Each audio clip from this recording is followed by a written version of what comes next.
What's up guys, and welcome back to my channel, or if it's your first time, welcome to the channel. And today is a very special day, at least at the time of recording this. But it is April 6, 2024.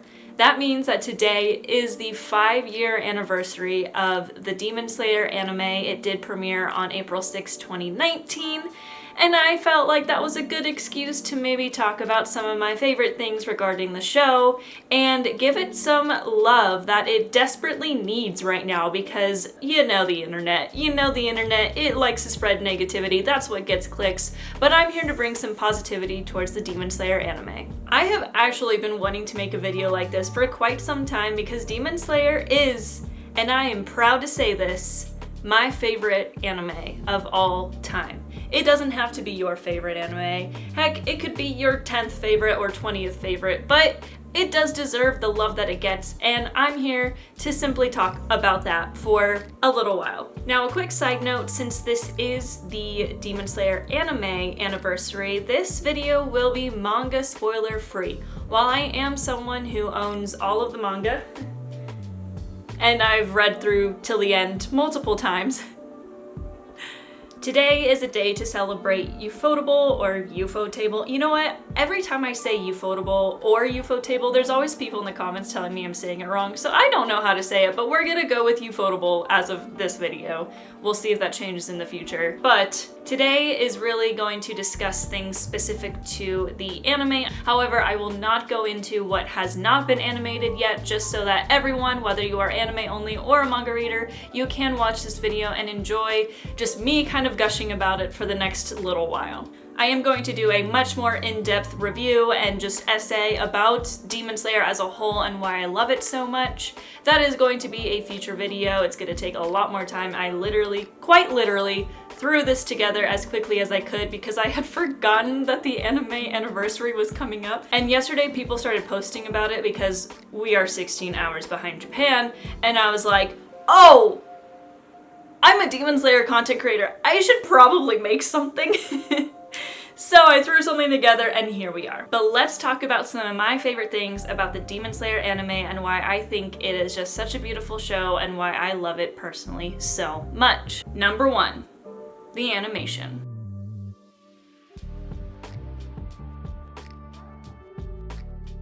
Alright, we're starting out with a very easy point because this is something that is pretty much agreed on across the entire internet. I know a lot of people are trying to use the argument that the animation the whole time wasn't even that good, but that's just because haters are losing reasons to hate on the show because it's actually a really good show. So now they have to try and hate on something that they haven't hated on before and are like, oh, that final fight between Gyutaro and Tengen was actually just effects and just flashy lights, and it's like, bro, come on. It is obvious that the Demon Slayer animation is a cut above the rest. It is second to none in my opinion. The colors, the movement, the CGI, the backgrounds. I mean, when this first episode aired and I saw the first few moments of it, until I saw Tanjiro walking into the frame, I was like, is this a live action? Because the snow and the birds and the trees and everything that was happening was so live action to me. It was incredible. And then it was like, oh, that's a 2D character. Okay, this is an anime. Now, recently, with Swordsmith Village being the most recent season, although of course Hashira training is about to start here in about a month, Swordsmith Village actually got quite a lot of hate on the internet that I don't necessarily agree with. I think a lot of people just saw it not be as flashy and bright as Entertainment District and automatically thought that meant that it was not as good. And while I do think that Swordsmith Village was maybe one of the weaker overall arcs within the story as a whole, I think that we are very, very incredibly lucky and blessed by the fact that people consider this season with these clips the worst animated of the story. We are blessed. This season was spectacular, just as all the others. It was just maybe not as flashy. It was a little bit more nuanced, focused more on character backstories. The pacing at times that they chose to go with was a little bit strange, I'll say it. The pacing sometimes, I didn't realize it was as iffy as it was at times until I watched it all back to back once the season was over, and I was like, you know what, this episode kind of had a lot of standing around. I watch a lot of animes. A lot of them have standing around. I don't know why everyone has to go on Demon Slayer. It's because it's popular. I get it. But that being said, if that is the weakest season animation-wise, we are blessed. And I can only imagine what the future seasons are going to be. I don't think Ufotable has hit its peak yet as far as animation goes. So we're gonna see in the future probably one of the greatest anime seasons or movies, depending on how they do it, we've ever seen. Alright, but I'm gonna move on from animation because it is a foregone conclusion that the animation in Demon Slayer is spectacular. It's one of its greatest things. Is it its greatest? I don't think so, but that's just according to me. Y'all can think what you think, but the animation is beautiful. Number 2, the music and voice acting. Let's start with the voice acting in this point. I am a huge fan of Tanjiro's voice actor, and also a quick side note, I am referring to the Japanese voice acting. I haven't really watched this anime dubbed. I've seen scenes here and there, and I think there are a few characters that are done very well, but overall, when you are watching Demon Slayer, watching it sub is part of the experience of watching Demon Slayer. There is something so special about the Japanese voice acting within Demon Slayer. I joke sometimes, I'm like, Demon Slayer isn't carried by the animation, it's carried by the voice acting. And while I don't actually agree with that either, because I think that Demon Slayer is carried by a lot of different things, I will say that the Japanese voice acting within the show is top notch and doesn't get the recognition that it deserves in my opinion. Exhibit A, Natsuki Hanai, the Japanese voice actor of Tanjiro Kamado. First of all, his range is amazing. He's played Kaneki, he's played Vanitas in the case study of Vanitas, he has played Falco in Attack on Titan, he plays Kokonoi in Tokyo Revengers, which is like a straight up villain at this point. And oh my goodness, his range is incredible. Just within the voice of Tanjiro himself, the emotions that he feels, the calmness that he is sometimes, he just gets it all perfect for some reason. And I honestly can't imagine them casting a better person to play Tanjiro. I have seen him live, I have heard him just speak normally, and honestly when he speaks normally, I'm like, yep, that is Tanjiro. It's just his voice actor instead. Also, if you've ever watched any type of live voice acting, they hold scripts and they've done a live reading of each season. They most recently did Swordsmith Village a few weeks ago, and he constantly has his script down, not reading it. It is clear that he is passionate about this role, that he loves this role. He even said at Anime Expo, and I'm kind of paraphrasing here, one, because we heard this through a translator because he answered the question in Japanese, but also because I didn't get to record anything. They have very strict rules, and this was almost a year ago at this point. So anyway, he said something along the lines when asked about how he felt about episode 8 of Swordsmith Village being an episode that he was not in at all, being only the second episode of the entire show that Tanjiro did not appear in. And he, again, I'm paraphrasing, said something along the lines of, I am a fan first, voice actor second for this story. I am a fan who just so happened to be casted in it. He is so passionate, and you can hear it in the way he performs Tanjiro. And when it comes to anime versus manga, one of the things that anime has a leg up in manga is the fact that there is voice acting. We get to sit there and really experience the emotions of the character simply because these voice actors are giving it their all, to the point of losing their voices, to the point of coughing up blood because of how much they have to put into these characters. Voice acting is crazy because you have to convey the emotions of a character without using your face. You only have one instrument, and that is your voice. And in my opinion, not just Natsuki Hanai, but the entire cast, Akari Kito, Hiro Shimono, everyone, they all nail these characters to the point of they talk about them outside of the anime. They have passion for this show, and it shows in the way that they voice act. On second with the sound, the OST is incredible. Being a figure skater, I tend to really listen in on the OSTs of shows because my brain automatically goes to, is this something I would skate to? And something I would skate to needs to have ebbs and flows. It needs to be epic. It needs to be big and beautiful and not boring. And Demon Slayer, there are so many tracks that I could pick right this very second and go skate to. Maybe I should do that. OSTs set the tone for the scene as well. If it's an emotional scene and there is an emotional OST playing, we're going to feel more emotional about what is happening. And in my opinion, Go Shiina and Yuki Kajiura are absolute masters of their craft in creating this soundtrack that just really enhances. It doesn't take away from what's happening in the story. It doesn't take away from the voice actors and their job. It just enhances the story. Everyone knows episode 19 of season 1, Hinokami. That is the episode that this show became a staple in the anime community.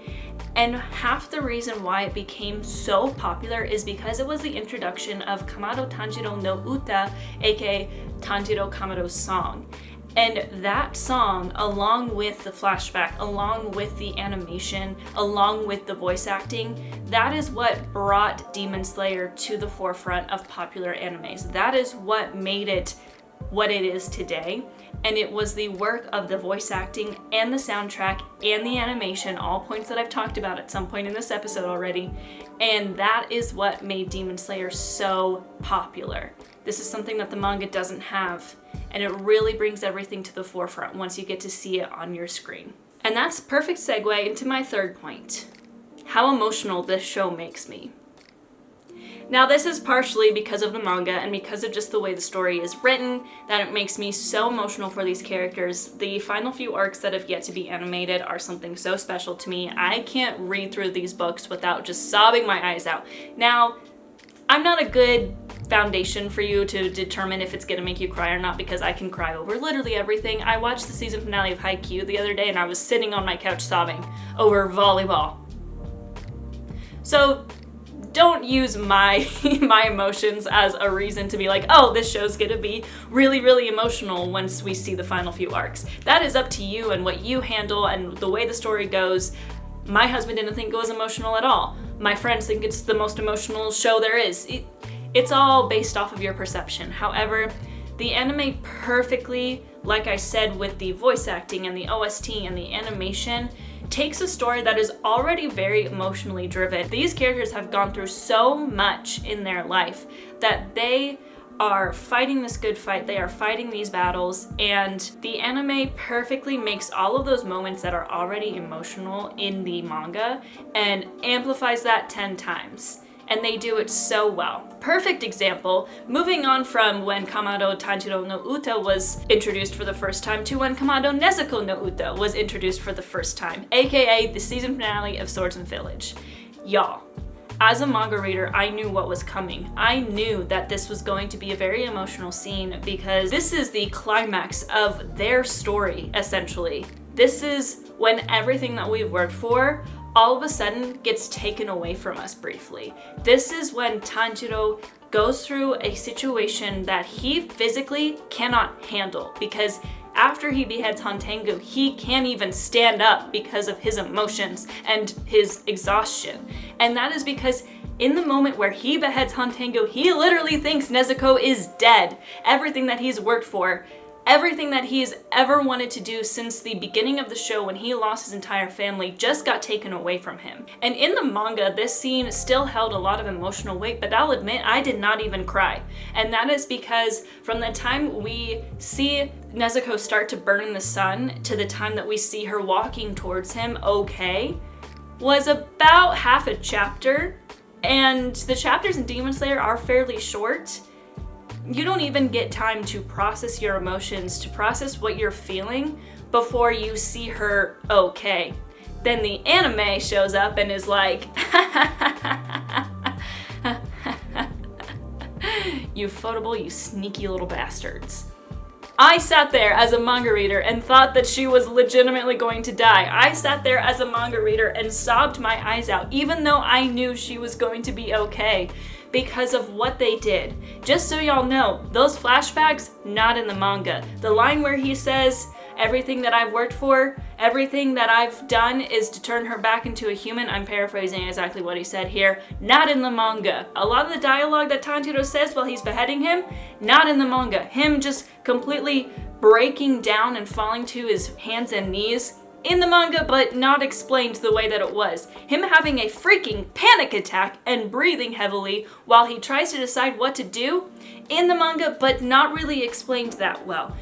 The anime Ufotable does such a good job at taking these scenes that are already stressful, that are already emotional in weight of the story, of the characters, and amplifying that by 100 and making you sit there and think, oh my gosh, we are losing Nezuko. Tanjiro is going to be alone. And we are going to sit there and we are going to sob over the end of this beautiful relationship between the two of them. And that was just not depicted in the manga. Now, I'm not saying that the manga was not good. That's not what I'm saying. The anime can only be good with good source material. They can only take what they already have and make it better. If the manga itself was not good, the anime would have a much harder time making it as good and emotional as it was. And this is partially because of the added scenes, the music, the voice acting. Again, Natsuki Hanai just completely knocked it out of the park, and everything put together made this scene that much more emotional. I don't know what I'm gonna do when future scenes are animated. I can only hope that I'm a full-time content creator by then, because if I have to try and work right after something happens in the manga and I see it animated, I'm not gonna be okay. I'm not. I could go on and on and on about this story, but for the sake of trying to get this out the same day I record it, I'll leave a comment right here and say, oh, I did it, or no, I didn't. This is what I love about Demon Slayer. This is a very short Cliff Note version of it. I am gonna make a very, very extensive essay video about what I love about Demon Slayer, what I have issue with, because I do have issue with the story in some areas, and it'll dive into a lot more Demon Slayer manga spoilers, but for now, Kimetsu no Yaiba, these last 5 years have been amazing. It's kind of crazy to think that there's probably less than that left, but we're gonna keep watching, we're gonna keep enjoying, and we will see it through to the end because it is such a good story and deserves all the love that it has. That's it for this video, everyone. Thank you so much for watching. If you liked it, don't forget to hit that subscribe button. I make all kinds of content on here. I just hit 2,000 subscribers, so thank you so much. I intend to make way more long form videos as I dip my toes into more of a YouTuber rather than TikToker type person. Also, if you liked this video, please hit that like button. This will push the video out to more people who like Demon Slayer, which is exactly the type of people I want on here. And don't forget to also comment your favorite things about Demon Slayer, what you're most looking forward to in the future, and how long do you think that we're gonna have before this anime ends? Is it gonna be another 5 years? Is it gonna be 3 years? Is it gonna be 10 years? Who knows? But leave a comment on what you think. Also, don't forget to follow me on all my social media. I am Looking Nerdy on TikTok, Instagram, and Twitter. Okay, it's X. I'm gonna get there at some point. Also, I have a podcast called the Hashira Half Hour with my two friends, Emily and Brian. I'll put that link in the description of this video as well. If you like Demon Slayer and want to hear more just regular conversations between three friends, then definitely check us out. And with that, I say thank you for watching and Jane!